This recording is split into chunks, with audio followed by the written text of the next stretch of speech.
What's up? I just got this delivered in the mail. It's the Vitacci 150 Spark scooter. This is the box laying on the ground. It looks a little beat up in shipping, as you can see from there. But anyway, this is what it looks like when you take the box of it off of it. It arrives on a pallet in a steel cage. Looks kind of like that. A lot of assembly required. Look at the size of that wheel. The driver's pulling off right now. I'm hoping to get this thing put together and do a review. This is kind of the unboxing. See you then. Alright, this steel cage that's on here comes with it. Looks like it requires a 9/16 here and something just a little bit smaller than a 1/2 inch on the inside. But a 1/2 inch is going to work, so we're going to do this. Alright, we got the metal case of it off. It only required the removal of 10 little bolts from the bottom around the edges of this thing. They came out really easy. Here they are. They come out really easy. This is 9/16. This is a little smaller than a 1/2 inch, but I didn't even need to use the 1/2 inch. I could do it with my fingers. I got all of them off. I got the cage off. The handlebars come unattached, just kind of laying over this empty box that had nothing in it. Go figure. Alright, seat is open, really easy. You put the key in and then you press the seat button down. It is an electronic. I guess it's a manual. Yeah, you turn it to fuel and hit the seat button. And it is open, and it looks like the battery is in here and all the other little pieces and things and instruction manual. Still wondering what that empty box was though.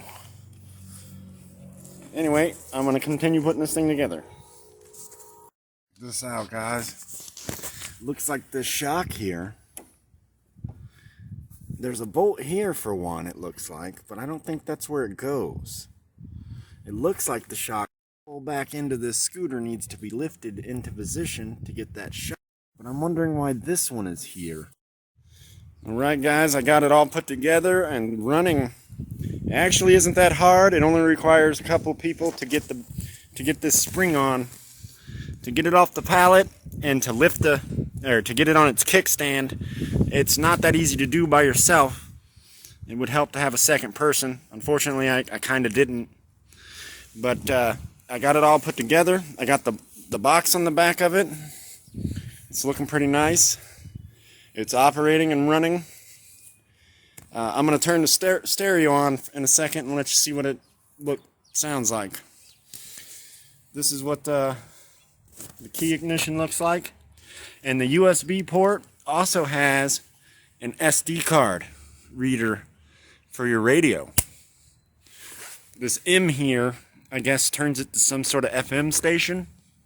I can't seem to get any FM radio to play, but it says it is. So here we go. I'm going to go ahead and try to see if I can't get the key here and turn it on. Put the key in. Bluetooth mount. Bluetooth mount. Here. It's paired to my phone right now. So let's see what we can do. This one even has little footrest for passengers here. So your passenger can sit on there and have a place to put their feet.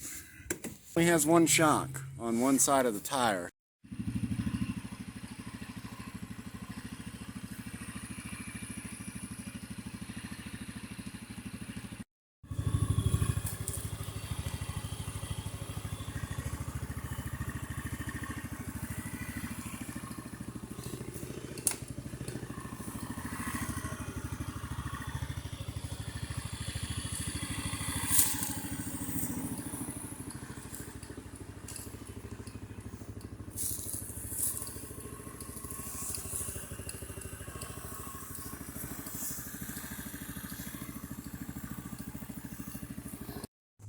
So this is my second day having this put together.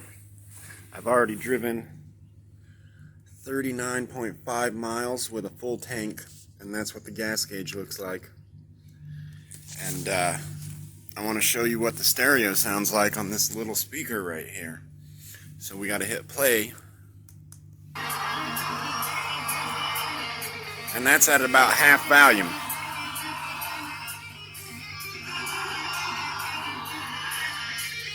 I don't know if this music's copyrighted, but oh well.